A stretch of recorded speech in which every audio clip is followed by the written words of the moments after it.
तो चित्रकूट में भाजपा का 3 दिवसीय प्रशिक्षण शिविर शुरू हो चुका है। सीएम योगी, दोनों डिप्टी सीएम, केंद्र सरकार में उत्तर प्रदेश के मंत्री, प्रदेश के कैबिनेट मंत्री समेत बीजेपी के तमाम प्रदेश पदाधिकारी यहां मौजूद हैं। प्रशिक्षण शिविर में 2024 में होने वाले लोकसभा चुनाव की रूपरेखा तय की जाएगी। वहीं विपक्ष ने मिशन 2024 के लिए भी तैयारियां शुरू कर दी हैं।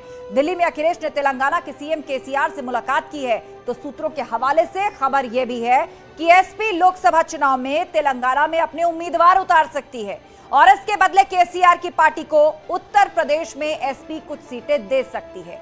वहीं अखिलेश के झाड़ फूंक वाले बयान पर आज राजभर ने विज्ञान वाला ज्ञान दिया है। बीएसपी ने भी लखनऊ में मंथन किया है। इसी पर करेंगे डिबेट, लेकिन सबसे पहले ये रिपोर्ट देखिए आप।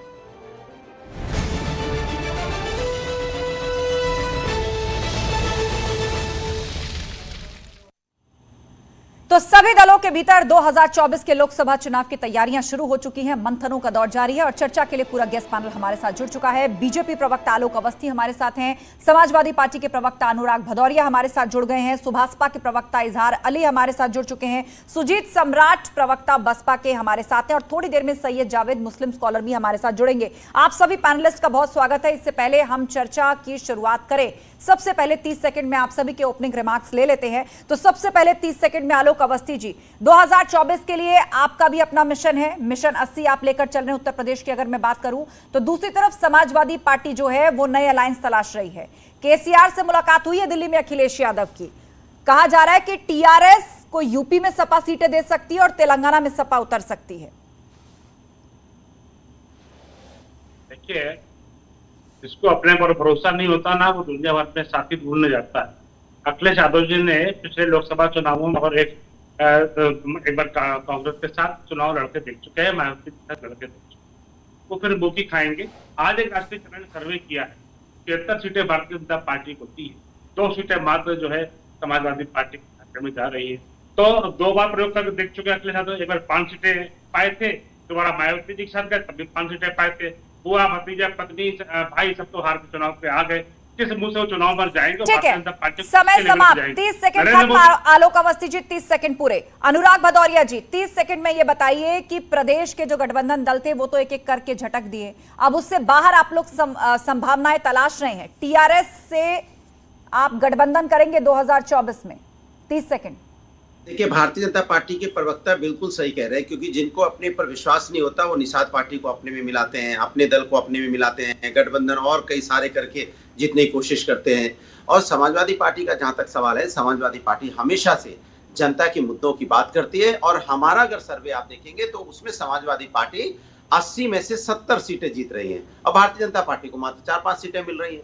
अब दिक्कत है कि भारतीय जनता पार्टी के अंदर जुमलेबाजी इतनी होती है कि अभी चुनाव आने में बहुत दूरी है, अपनी सीटें बता देंगे। पहले कहेंगे 80, हमें लगता है कि 80 में से 82 सीटें ना आ जाए, इनकी दिक्कत ये भी हो सकती है। ये सब भारतीय जनता पार्टी के लोग हैं जो जनता के मुद्दे की बात नहीं करेंगे, महंगाई बेरोजगारी पर चर्चा नहीं करेंगे, बाद बाकी ठीक है। 30 सेकंड पूरे, आगे आपको बहस का मौका पूरा मिलेगा। इजहार अली जी 30 सेकंड में बताइए, अखिलेश यादव ने झाड़ फूंक की बात कही तो आज ओपी राजभर ने भी विज्ञान का ज्ञान दे दिया और जिस तरह अपने गठबंधन की संभावनाएं सपा बाहर तलाश रही है यूपी से, क्या लग रहा है 2024 के लिए अब सुभासपा के पास क्या बचा है? 30 सेकंड। देखिए, माननीय अखिलेश यादव जी कई बार एमपी रहे और पूर्व मुख्यमंत्री रहे। अब पता नहीं इनको जन विश्वास से ज्यादा अंधविश्वास पर यकीन है। अब ये झाड़ फूंक ये तो हास्यास्पद बात है। अरे दुनिया चांद पे पहुंच गई और चांद से आगे की जाने की बात कर रही है, ये झाड़ फूंक में पड़े हुए हैं।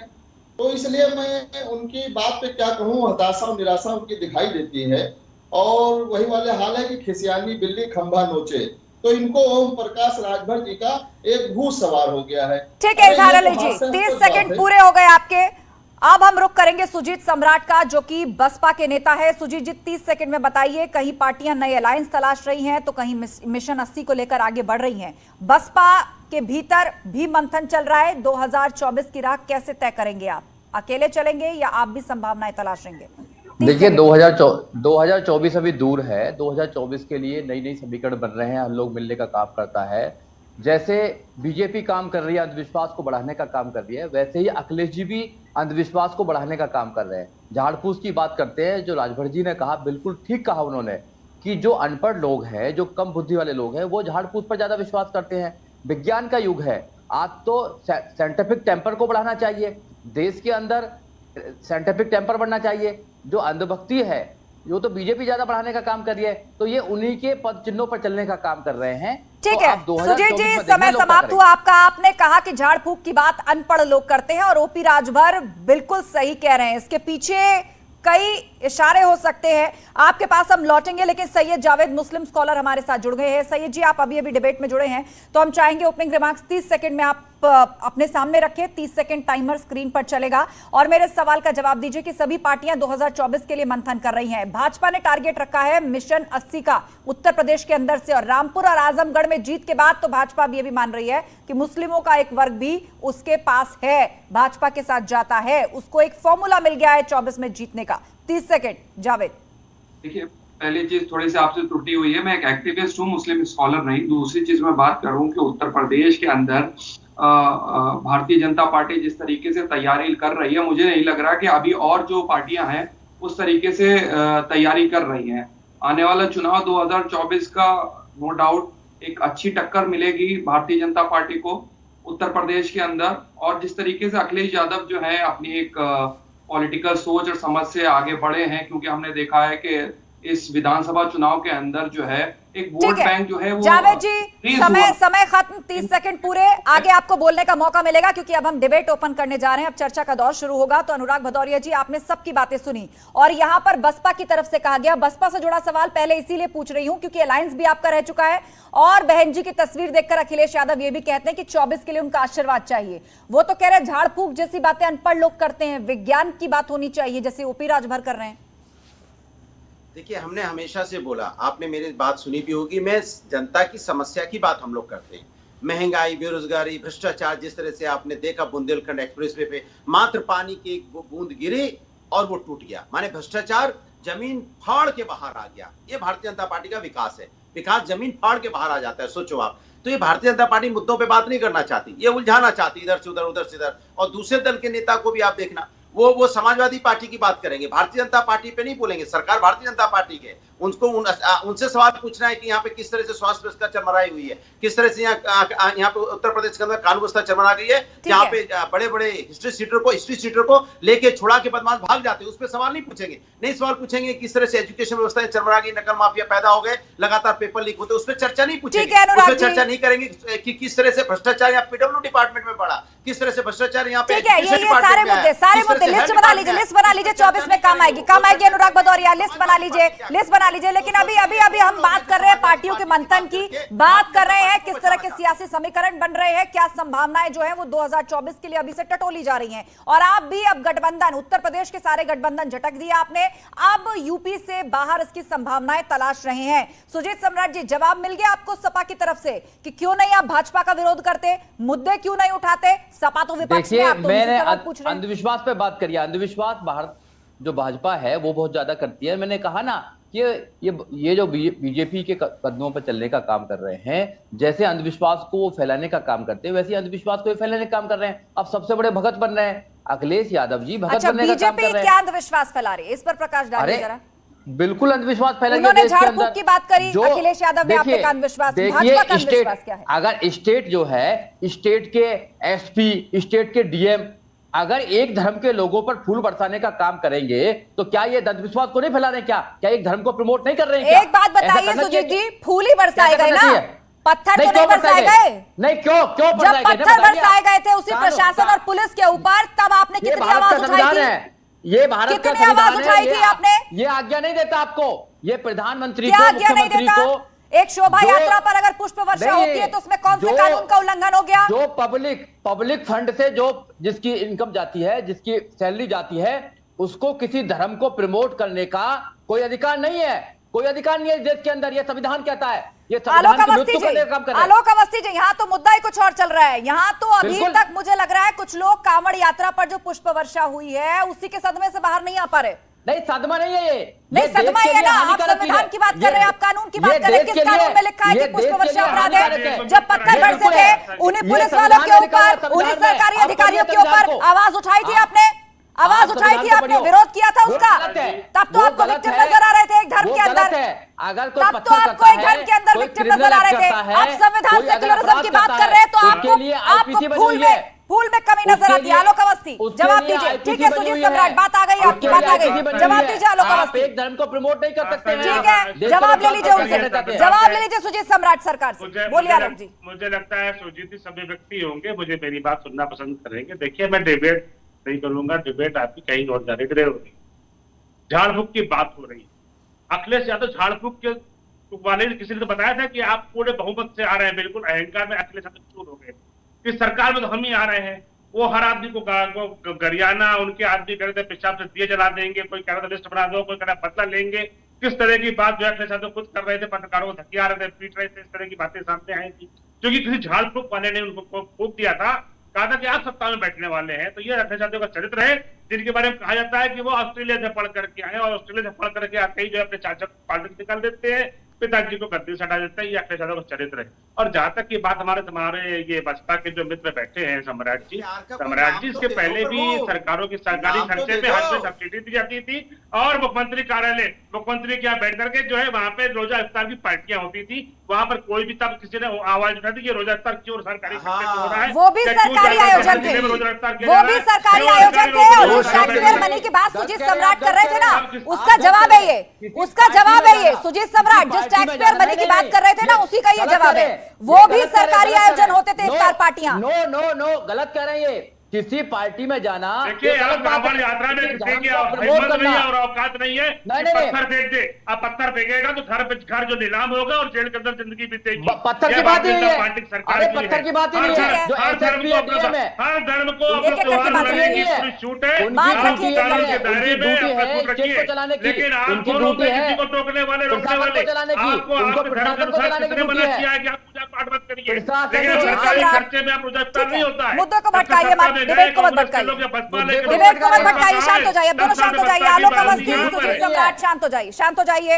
इजहार अली जी, आप यहाँ पर सुन रहे हैं कि मुद्दा कहां से शुरू होता है, टॉपिक कहां से शुरू होता है, कहां पहुंच जाता है। ये बात साबित करती है कि सियासी दलों के जहन में दरअसल क्या है। 2024 तक भी ऐसे ही चलने वाला है। क्या राह पकड़ेंगे आप तारीफ कर रहे थे थोड़े दिन पहले बसपा की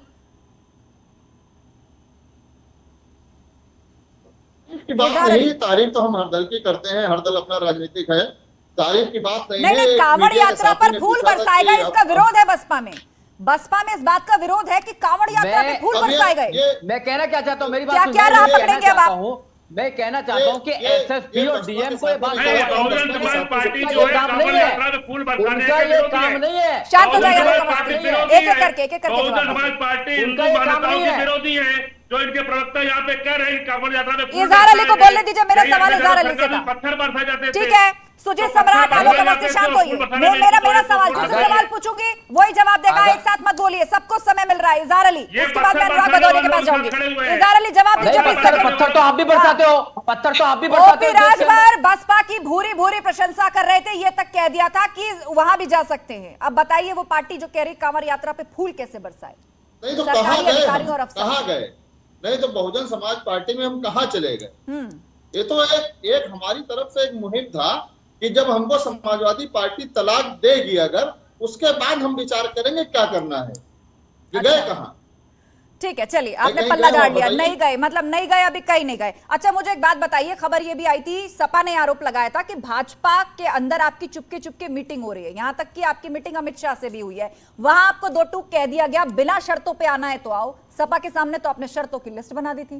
देखिए पहली बात तो आस्था जी मैं आपको स्पष्ट कर दूं, हमारे माननीय राष्ट्रीय अध्यक्ष ओम प्रकाश राजभर जी की जो बात हुई, अमित शाह जी ने जो फोन आया, मुलाकात हुई, मीटिंग हुई, वो केवल राष्ट्रपति के चुनाव को लेके हुई। अच्छा। क्योंकि अखिलेश जी को वोट चाहिए नहीं था, ना लड़ने वाला मांग रहा था, ना लड़ाने वाले मांग रहे थे।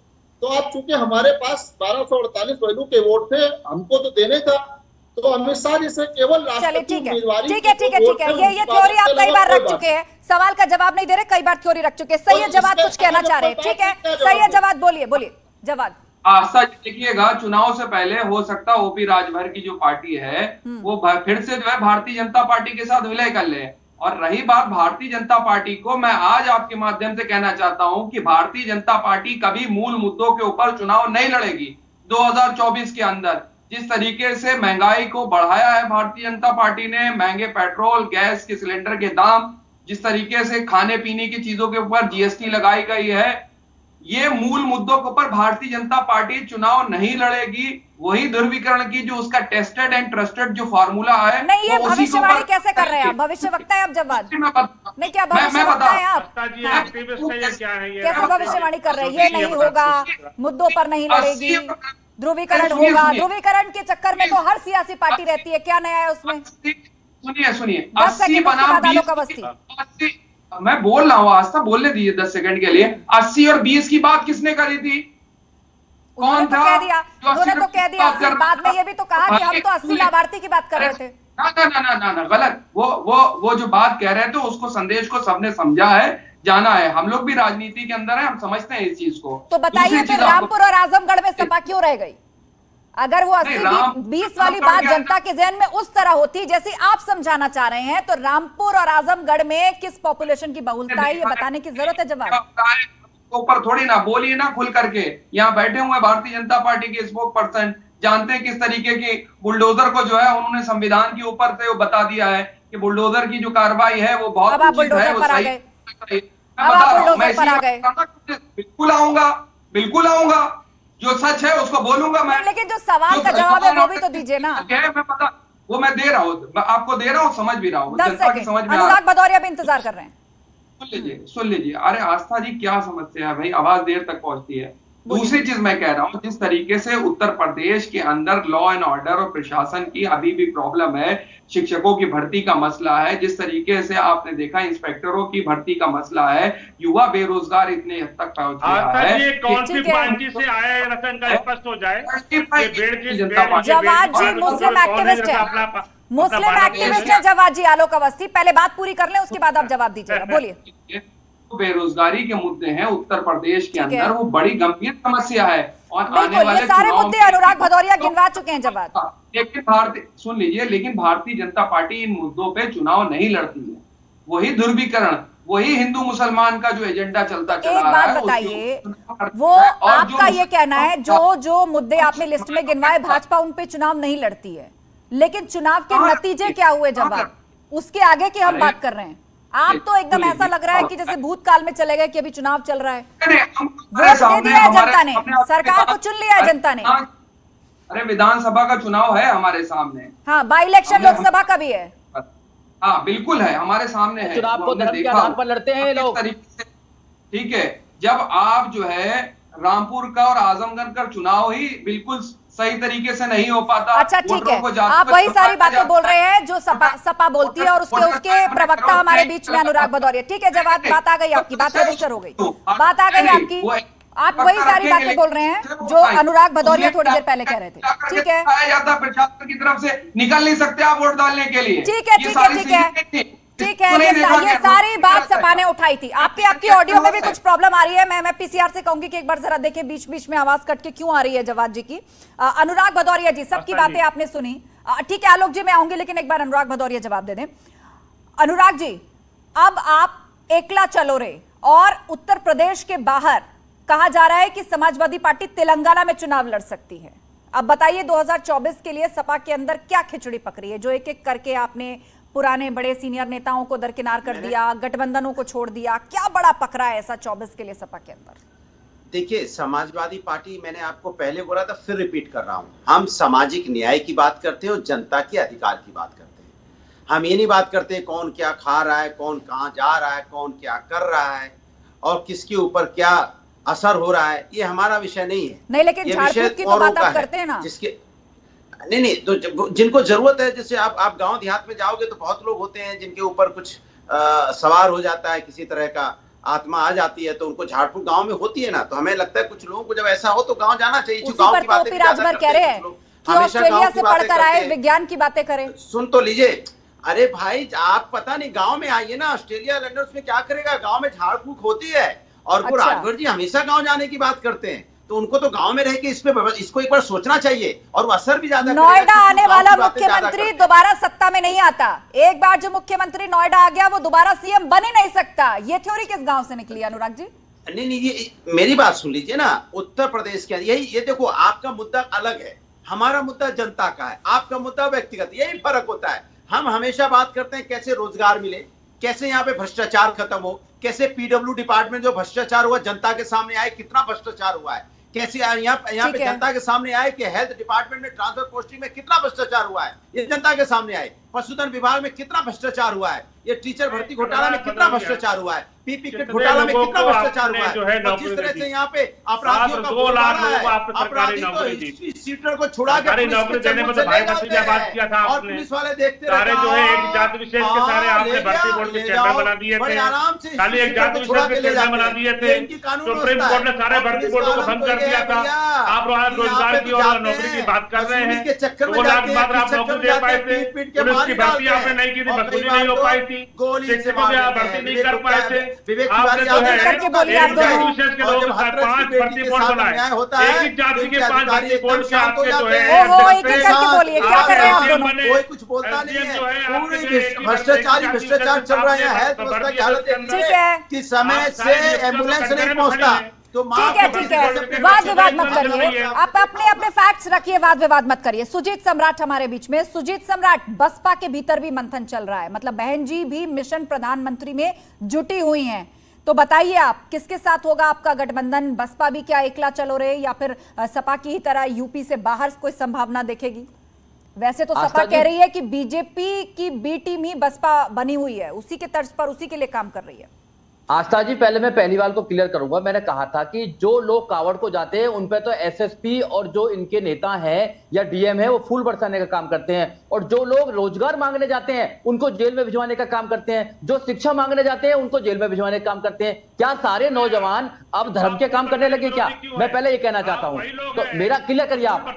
तो जो धर्म के नाम पर अंधविश्वास के नाम पर यहाँ पर लोगों को बांटने का काम कर रहा है, धर्म के नाम पर जो नफरत फैलाने का काम कर रहा है, आप देखिए लोग समझ रहे हैं, नौजवान समझ रहा है कि कोई आदमी इस देश में धर्म के नाम पर नफरत फैलाने का काम कर रहा है, तो नफरत फैलाने का काम ज्यादा दिन चलने वाला नहीं है। 2024 में आप देखना, इसका रिजल्ट मिलेगा 2024 में। उत्तर प्रदेश की जनता नहीं, पूरे देश की जनता लेकिन जानती है। सवाल ये भी है कि ये सारी बातें तो आप पूर्व में चुनाव में उठाते रहे हैं, नफरत की बात, एक खास धर्म की बात, ध्रुवीकरण की पॉलिटिक्स, ये सब तो आप पूर्व चुनाव में उठाते रहे हैं सुजीत जी। कोई लाभ मिला है इसका?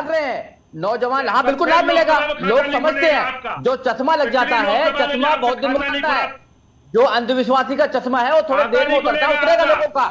देश की जीडीपी कितनी जा रही है, ग्लोबल 100 इंडेक्स कितना है, आप देखिए ना देश कहां जा रहा है। देखिए देश नफरत में जा रहा है, आप धर्म के नाम पर देश को नफरत में फैला रहे हैं। आप 10 साल बाद देखना देश का क्या होने वाला है, आप देखना रोजगार नहीं मिलने वाला। कोठी से बाहर निकलती नहीं है, एक एक करके 2024 ज्यादा दूर नहीं है। आप यहाँ पर बैठे, तुम्हारे लिए कोठी में अंदर रहना ही को, तुम्हारे लिए हम लोग बहुत है। 1 मिनट भाषा की मर्यादा बनाकर रखिए आप सभी लोग। आप सभी लोग एक दूसरे को सम्मानजनक तरीके से संबोधित करिए, इस तरह की बात नहीं। आलोक अवस्थी जी, नहीं शांत हो जाइए। सुजीत सम्राट, नहीं, इस शो पर ये सब नहीं चलेगा, इस शो पर ये सब नहीं चलेगा। एक दूसरे के लिए सम्मानित भाषा का इस्तेमाल करेंगे। आलोक अवस्थी जी कर रहे हैं, हम कह रहे हैं कि आप कहते हैं हमारे नेता को, हमारा नेता काम नहीं कर रहे क्या? हमारे सारे लोग काम कर रहे हैं, हमारे सारे लोग। ठीक है, सब लोग काम कर रहे हैं। अब आपने अपनी बात रख ली सुजीत सम्राट, अब आलोक अवस्थी जी इस बात का जवाब दिए। चित्रकूट में भाजपा का महामंथन चल रहा है, उसमें आस्था जी, हाँ मेरा सवाल उसके बाद आप अनइंटरप्टेड बोलेगा, मैं आपको 30 सेकंड दे दूंगी। चित्रकूट में भाजपा का महामंथन चल रहा है, मिशन 2024 के लिए रणनीति वहां पर बन रही है। केंद्र से जुड़े हुए मंत्री, मुख्यमंत्री योगी आदित्यनाथ, संगठन से जुड़े हुए पदाधिकारी, ये सभी लोग हैं, और तकरीबन यही परिस्थिति सपा के साथ है। वहां भी अखिलेश यादव मुलाकात कर रहे हैं केसीआर से। बसपा फिलहाल पत्ते नहीं खोल रही है, ओपी राजभर हर तरफ चक्कर काट रहे हैं। आए दिन एक एक करके हर सियासी दल की वो तारीफ कर देते हैं और फिर अगले दिन उसी पर निशाना साधने लगते हैं। तो चित्रकूट के महामंथन से भाजपा कौन सा वो फॉर्मूला निकालने जा रही है जो 2024 में आपको अजय बनाएगा?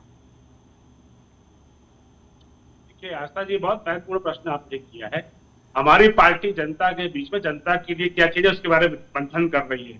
बाकी लोग छुट्टियां मना रहे हैं, ये सारी जनता देख रही है।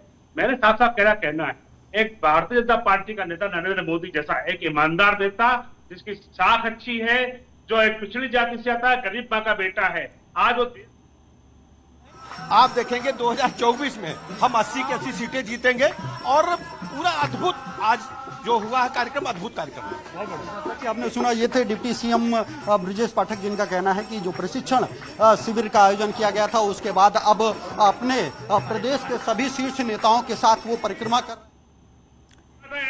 बात करने के लिए जी देखिए जी बोलिए आलोक जी, बोलिए। वो डिप्टी सीएम ब्रजेश पाठक चित्रकूट से लाइव आ गए थे, तो हमने उनका वक्तव्य सुनाया। अपनी बात पूरी कीजिए आलोक जी। देखिए रास्ता जी, गरीब का बेटा प्रधानमंत्री मोदी है, जिसने देश को अच्छे से जाना है, गरीबी को जाना है। उसने गरीबी मिटाने के लिए कितने प्रयास किए हैं। गरीब के घर में राशन भिजवाना, गरीब के घर में फ्री में बिजली भिजवाना, गरीब के घर में उसको घर का मालिक बनाना, उसको गरीब के घर में उसको इलाज कर मिले, फ्री में इलाज कराना, 5 लाख रुपए का बीमा देना, हर साल 5 लाख रुपए का बीमा देना, घर के बच्चे के बर्तन न बिके, उसके जेवर न बिके, इसे इलाज फ्री में दिया जा रहा है। घर में नल देने की बात कर रहे हैं। देश की सीमाओं को सुरक्षित किया है। आतंकवाद की एक भी घटना नहीं होने दी प्रदेश के अंदर, दंगा हमने देश के अंदर नहीं होने दिया है। जहाँ जहाँ पे कांग्रेस सरकार है वहाँ पर तुष्टिकरण की राजनीति हो रही है। हमने जो है हमने आतंकवाद और ठीक है आलोक जी, आपने अपनी उपलब्धियां गिनवा दी, आपने अपनी उपलब्धियां गिनवा दी। झूठ बोलते हैं ये पब्लिक शांत हो जाइए सुजीत सम्राट, अनुराग भदौरिया। ठीक है, धोखा यहाँ पर मुस्लिम एक्टिविस्ट सैयद जवाद कोई सवाल पूछना चाह रहे हैं। ठीक है आलोक अवस्थी जी, सैयद जवाद बोलिए, क्या सवाल पूछना चाह रहे हैं आप? देखिए मैं जितनी देर से आलोक अवस्थी जी फेंक रहे थे, मैं उतनी देर से लपेट रहा था। अच्छा, ये जितनी मुझे लगा आप ऐसे करके शायद कुछ फैक्ट रखना चाह रहे हैं। नहीं, मैं लपेट रहा था भाई। इतनी लंबी लंबी अगर फेंकेंगे तो कोई ना कोई तो होना चाहिए लपेटने के लिए, तो मैं लपेट रहा था। कोई बात नहीं, चलिए आप फेंकते रहिए। किस तरह के एक्टिविस्ट हैं ये? दंगाइयों के समर्थक वाले एक्टिविस्ट हैं, ये दंगाइयों को समर्थन देने वाले लोग हैं, ये आतंकवादियों को जो मुकदमे छोड़ जाते हैं, जो खुशियां मनाते हैं, पटाखे फोड़ने वाले लोग हैं। इनको फेंकने या लपेटने का की आदत हो चुकी होगी। ये समाजवादी पार्टी समय तो होता होगा। भारतीय जनता पार्टी अपराधियों के प्रति सख्त है, दंगाइयों को दंगा नहीं करने देगी। और आप जो इस तरह की बात कर रहे हैं, मुझे नहीं लगता कि आप एक्टिविस्ट होंगे। आप एक्टिविस्ट इस तरह की भाषा का प्रयोग करता है, एक्टिविस्ट एक आंख में चश्मा बंद कर लेता है। गुजरात के अंदर शराब बंदी है, लेकिन गुजरात के अंदर जहरीली शराब पीने से जो है लोगों की मौत हो जाती है। जवाद यूपी पर आ जाइए, यूपी पर आ जाइए। जनता का काम करते रहेंगे। 2014 के अंदर जिसके बारे में बात करी गई थी गुजरात मॉडल की, वो आज हम देश में देख रहे हैं किस तरीके से हो रहा है विकास। सुनिए, फिलहाल तो यूपी मॉडल की तारीफ हो रही है। जवाद, कर्नाटका में यूपी मॉडल फॉलो होगा क्राइम के मामले में? तो अच्छा, ये देखिए क्या कर्नाटक के मुख्यमंत्री ने तारीफ की और कहा इसे तो हम भी अपनाएंगे क्राइम के खिलाफ। बड़ा अच्छा मॉडल है यूपी का। कर्नाटक के जो चीफ मिनिस्टर हैं मोमोई साहब, उन्होंने अपनी नाकामयाबी मान ली है कि हमसे प्रशासन नहीं समझ रहा है, इसीलिए वो जो है बात कर रहे हैं यूपी मॉडल लाने की बात कर रहे हैं। गुजरात मॉडल को भूल गए, वो गुजरात मॉडल को भूल गए। वर्तमान की बात करिए ना, यूपी मॉडल। वर्तमान की बता रहा हूँ, हाँ। मैं बात बता रहा हूँ वर्तमान, यानी जो है आप फिर तो आप मोदी जी पे कटाक्ष कर रहे हैं। आप केंद्र के अंदर बैठी सरकार के ऊपर कटाक्ष कर रहे हैं कि केंद्र के अंदर की सरकार जो मोदी जी गुजरात मॉडल लेकर के आए थे वो फेल हो चुका है। योगी जी का मॉडल जो है वो वहां चलाएंगे कर्नाटक। उन्होंने तो ये भी कहा था कि हर स्टेट का अपना मॉडल हो सकता है। हर स्टेट जनसंख्या के लिहाज से, डेमोग्राफी के लिहाज से, मतलब चैलेंजेस के लिहाज से अलग होती है। यूपी मॉडल इवॉल्व हुआ है, एक मॉडल यूपी में इवॉल्व हो गया है, अब उसे अपना रहे अदर स्टेट्स। आलोक अवस्थी, अब आप देख लीजिए, जब राजस्थान के अंदर गुजरात मॉडल एक सफल मॉडल था, देश के अंदर एक सफल मॉडल था। गुजरात में भी मात्र एक दंगा हो पाया, तो उसके बाद कोई दंगा नहीं हो पाया। गुजरात के अंदर उद्योगों की पौबारा लगी थी, उद्योगों का उद्योग इतने लगे थे कि आज देश के अंदर गुजरात का विशेष स्थान है। और आज यूपी मॉडल की प्रशंसा हो रही है कि यूपी में मुख्यमंत्री योगी आदित्यनाथ ने एक दंगा नहीं होने दिया, और जो हमारे इन्वेस्टर थे उनका भरोसा यूपी के अंदर लौटा है। आज जो है यहाँ पे जो है संपत्तियां कुर्क होती है अपराधियों की। अपराधी जेल में होते, तख्ती डाल करके गले में चौराहे माफी मांगते घूमते कि हम अपराध नहीं करेंगे। ठीक है आलोक जी, अनुराग भदौरिया, क्योंकि डिबेट अंतिम पड़ाव में है, मैं चाहती हूँ सभी क्लोजिंग रिमार्क अपनी बात रख ले। अनुराग भदौरिया जी, एक बार फिर से लग रहा है 2024 के लिए भाजपा लिस्ट तैयार कर रही है।